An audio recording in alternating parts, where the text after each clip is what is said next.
Good morning students.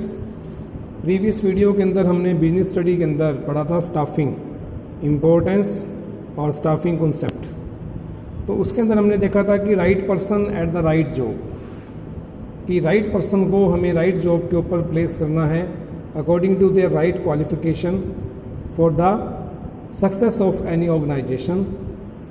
अब उस person को अपॉइंट करना है तो स्टाफिंग करना है। अब स्टाफिंग करने के लिए हमें पता होना चाहिए कि स्टाफिंग प्रोसेस क्या होती है। तो स्टाफिंग प्रोसेस के अंदर जो है स्टाफिंग के क्या स्टेप होंगे जिससे कि हम एक राइट पर्सन को राइट जॉब पे प्लेस दे देंगे। और इसमें आपको एक स्टूडेंट्स बात बताई थी कि स्टाफिंग का मतलब यही नहीं है कि सिर्फ एक अपॉइंटमेंट दे देना। किसी राइट पर्सन को राइट प्लेस पे अपॉइंटमेंट देने के बाद स्टाफिंग जो प्रोसेस है वो फिनिश नहीं हो जाती, उसमें और भी बहुत फ़र्क रहते हैं जो डिटेल में अभी आपको स्टाफिंग प्रोसेस में बताए जाएंगे। तो staffing is referred as both line as well as a staff activity. It is referred as a line activity because like other functions such as planning, organizing, directing, controlling, staffing is also performed by every manager. It is a staff activity because it is an important area of management.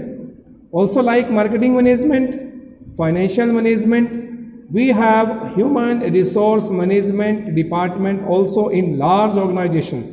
यानी large जो बड़े organisation है उसके अंदर human resource management के नाम से HRM, human resource management के नाम से अलग एक डिपार्टमेंट होता है जो ये स्टाफिंग अपॉइंटमेंट करना और उनके डिटेल जो स्टाफिंग प्रोसेस का जो काम है वो देखते हैं। तो इस बात से हम आइडिया लगा सकते हैं कि जिस बड़े लार्ज स्केल के ऑर्गेनाइजेशन के अंदर इस वर्क के लिए, इस प्रोसेस के लिए अलग से एक डिपार्टमेंट सेट किया जाएगा तो ये कितनी इम्पोर्टेंट पार्ट है एक ऑर्गेनाइजेशन के अंदर, और ये एक कितना इम्पोर्टेंट मैनेजमेंट का फंक्शन है जिससे सारे फंक्शन जो है वो अपना केयरिंग स्टार्ट करते हैं। तो स्टूडेंट्स अभी इसका जो फर्स्ट प्रोसेस जब हम स्टार्ट करते हैं तो प्रोसेस के अंदर जो है वो सबसे पहले आता है एस्टिमेटिंग मैन पावर रिक्वायरमेंट। तो कोई भी चीज़ है, अगर हम मार्केट में सामान भी लेने जाते हैं तो हमें ये पता होना चाहिए कि हमारी रिक्वायरमेंट क्या है। तो estimating man power requirement, staffing process being with the estimation of man power requirement which means finding out number and type of employees need by the organization in near future. यानी कि near future के अंदर आपको कितने number of employ चाहिए और किस type के आपको एम्प्लॉय चाहिए, यानी नंबर कितने 1 2 3 10 20 जितने चाहिए, टाइप आपको लेबर क्लास चाहिए, आपको सुपरवाइज़र चाहिए, आपको मैनेजर चाहिए, तो किस तरीके के मैन पावर की आपकी रिक्वायरमेंट होगी। तो ये आता है फर्स्ट पॉइंट के अंदर एस्टिमेटिंग मैन पावर रिक्वायरमेंट। इसके अंदर टाइप से मतलब कि उनकी क्या क्वालिफिकेशन हो, उनका बैकग्राउंड क्या है, उनका अपॉइंटमेंट कैसे होगा, उनको जॉब असाइन कैसे होगी, तो ये सारी चीज़ें जो है वो मैन पावर रिक्वायरमेंट के अंदर आ जाती हैं।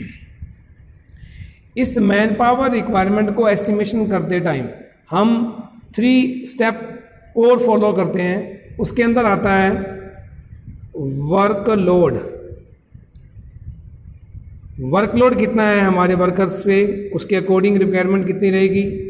फिर वर्क फोर्स, और फिर आता है कंपेयरिंग बोथ। इन सभी को, दोनों को हम आपस में कंपेयर करेंगे, workload analysis and workforce analysis. तो the require finding number and types of employees required to perform various jobs design in organisational structure. Workforce means analyse exciting workforce और employees already occupying the job position and how many of them are overburden और underburden, यानी कितने हैं उनके ऊपर overburden कितनी है या अंडरबर्डन कितनी है। ओवरबर्डन कब होगी, जब एम्प्लॉइज कम होंगे। अंडरबर्डन कब होगी, जब एम्प्लॉइज ज़्यादा होंगे और वर्क फोर्स कम होगा। फिर हम थर्ड पॉइंट में इन दोनों को कंपेयर करके जो है एस्टिमेटिंग मैन पावर रिक्वायरमेंट का जो फर्स्ट स्टेप है उसको कंप्लीट कर लेंगे।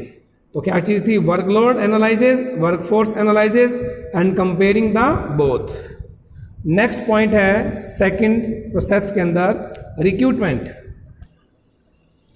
तो रिक्रूटमेंट्स में क्या है students, recruitment refers to the process of including the people to apply for the job in the organization, यानी जो कंपिटेंट पर्सन होंगे, हमें जिनकी रिक्वायरमेंट है, ऐसे कंपिटेंट पर्सन को हम अट्रैक्ट करेंगे कि वो हमारे ऑर्गेनाइजेशन में जॉब के लिए अप्लाई कर दें। क्या कर दें? अप्लाई, यानी कि एप्लीकेशन दे दें, हमारे पास फॉर्म भर दें एप्लीकेशन के लिए कि मुझे इस जॉब की रिक्वायरमेंट है। तो जो रिक्रूटमेंट प्रोसेस है उसके अंदर ये फर्स्ट स्टेप पूरा हो जाता है कि जॉब के लिए जो पर्सन है वो हमारे पास जो है अप्लाई करने के लिए ऑर्गेनाइजेशन के अंदर आ जाते हैं। तो after assessing the number and type of employees required, the manager tries then more and more people should apply for the job so that the organization get more choice and select better candidate। तो इसके अंदर हमारा ये main object रहता है manager का कि ज़्यादा से ज़्यादा लोग अप्लाई करें। तो जितने ज़्यादा लोग अप्लाई करेंगे हमारे पास उतनी ज़्यादा चॉइस होगी, उतने ज़्यादा कंपिटेंट पर्सन को हम सेलेक्ट कर सकेंगे, बेटर कैंडिडेट को हम सेलेक्ट कर सकेंगे। तो ये है आपका रिक्रूटमेंट। फिर है नेक्स्ट पॉइंट, सिलेक्शन। रिक्रूटमेंट में हमारे पास फॉर्म आ गए, एप्लीकेशंस आ गई। अब उनमें से जब हम प्रोसेस यूज़ करते हुए सिलेक्शन करेंगे तो वो नेक्स्ट पॉइंट आ जाएगा सिलेक्शन का, एक रिक्रूटमेंट के बाद। Selection refers to choosing the most suitable candidate to fill the vacant job position. The selection is done through a process which involves test, interview etcetera. तो हमारे पास जो फॉर्म आए उसके अंदर हम जॉब के अकॉर्डिंग देखेंगे कि हमने उनका टेस्ट लेना है या उनका हमने रिटन टेस्ट लेंगे हम रिटन में, ठीक है। उसके बाद उनका इंटरव्यू है या मेडिकल फिजिकल जो भी हमारा प्रोसेस हम यूज़ करते हैं वो सारा इसके अंदर आ जाता है। तो ये है आपका सिलेक्शन जिसके अंदर हम ये काम करेंगे। तो to select the best among the available and to make select candidate realize that how seriously things are done in the organization, कि हम हमारे जो अवेलेबल हैं उनमें से अच्छे को सिलेक्ट करना और सीरियसली रियलाइज करना सेलेक्ट कर पर्सन को ऑर्गेनाइजेशन के अंदर कि वो अच्छे से काम करेगा, उसको हम सेलेक्ट करेंगे। नेक्स्ट पॉइंट है फोर्थ, प्लेसमेंट एंड ओरिएंटेशन। देखो आपने पहले तो एस्टिमेट किया, उसके बाद आपने एप्लीकेशन फॉर्म मंगवाया रिक्रूटमेंट के अंदर, उनमें आपने सिलेक्शन कर लिया, कोई टेस्ट लेना है या रिटन टेस्ट वगैरह जो इंटरव्यू जो भी फॉर्मेलिटीज होंगी तो ये सिलेक्शन हो जाएगा। सिलेक्शन करने के बाद जब आपने सुइटेबल पर्सन को सिलेक्ट कर लिया तो उनमें से उस सिलेक्टेड पर्सन को प्लेसमेंट देना और ओरिएंटेशन करना। तो नेक्स्ट पॉइंट आ गया हमारा fourth, placement and orientation. Placement refers to occupying of post by the candidate for which he is selected.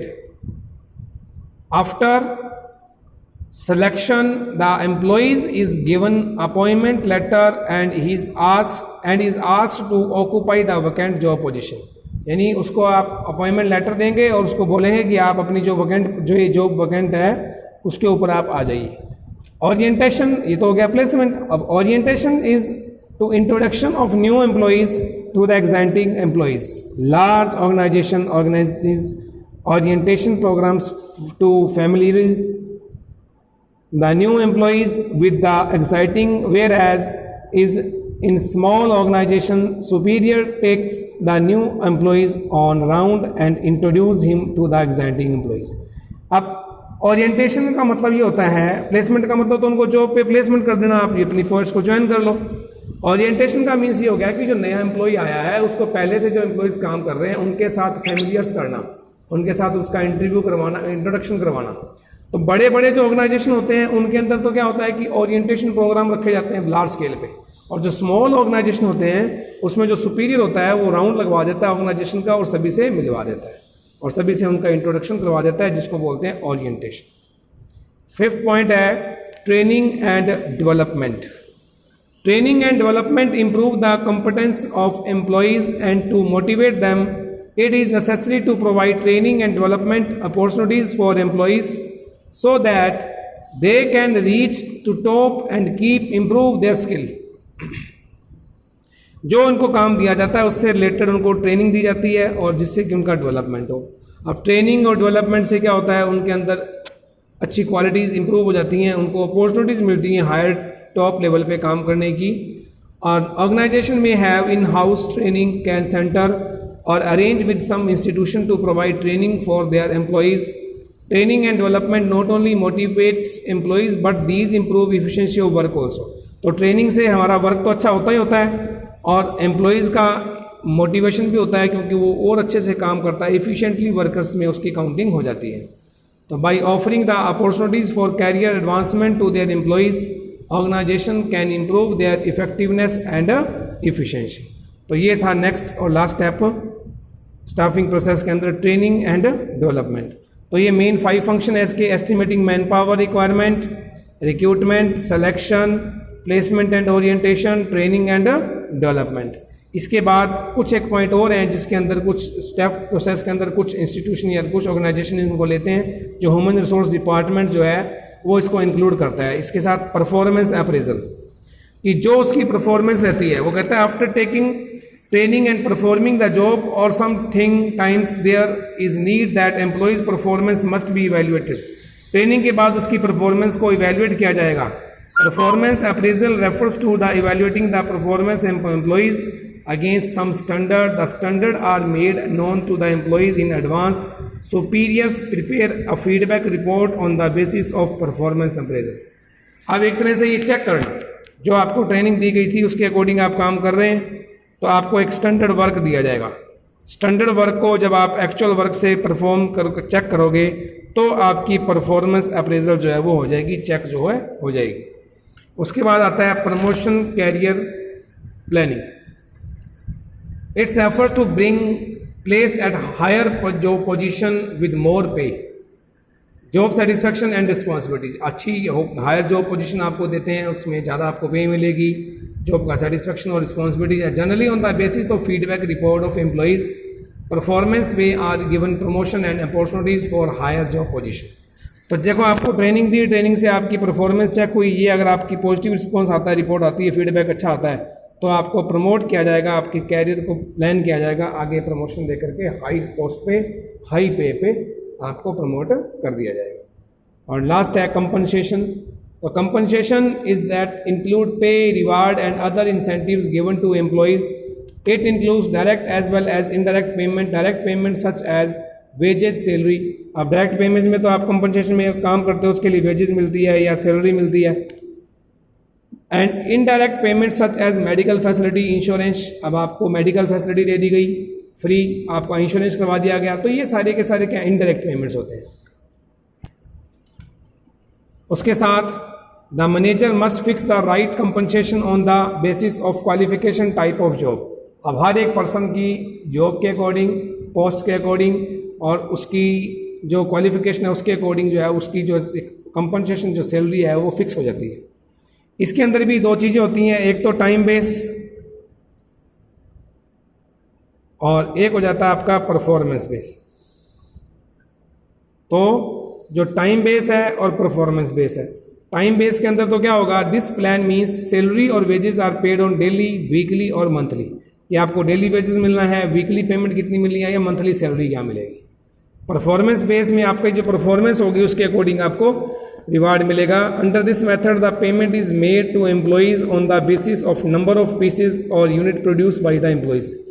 इसके अंदर तो आपको क्या हुआ कि एक महीने की आपकी कितनी सैलरी है, वीकली इतनी है या पर डे इतनी है, और इसके अंदर आपने जितनी यूनिट बनाओगे, यानी 1 यूनिट बनाओगे तो आपको क्या मिलना है और 10 यूनिट बनाओगे तो आपको क्या मिलना है. तो ये सारी जो है वो परफॉर्मेंस बेस और ये क्या था, टाइम बेस. तो स्टूडेंट्स ये थी सारी आपकी staffing process: estimating man power, recruitment, selection, placement and orientation, training and development. इसके अलावा HRM डिपार्टमेंट जो होता है वो इनको और इंक्लूड करता है performance appraisal, promotion career planning और कंपनसेशन. कंपनसेशन में 2 पार्ट आ गए, टाइम बेस और परफॉर्मेंस बेस. तो ये आपकी बेटा स्टाफिंग प्रोसेस थी, समझ में आई होगी. अगर कोई डाउट रहता है इसको आप बुक में से डिटेल में पढ़िए, तो फिर भी कोई डाउट है तो आप ग्रुप में क्वेश्चन डालिए. Thank you very much.